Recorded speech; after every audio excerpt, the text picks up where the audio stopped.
Lekin haqiqiy qiyinchilik shundan keyin boshlandi. 2015-yil Milliy hunarmandchilik kollejini bitirishimdan oldin ichimda katta orzu bor edi. Shunchaki zargar bo'lish emas, zargarlikni ilm sifatida o'rgatadigan joy ochish. Sultan Jewelry Academy degan brendga birinchi qadamni qo'ydim. Firma ochdim. Lekin firma ochish boshqa, litsenziya olish boshqa ekan. Shu paytda 18 yoshga to'lmagan yosh bola edim.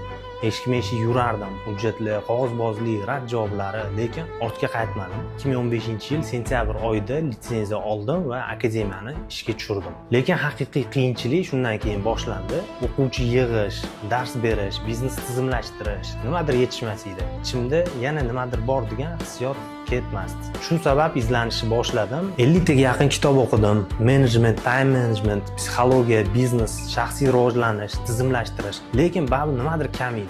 Keyin o'zim havas qilgan milliarder inson bilan uchrashishga qaror qildim.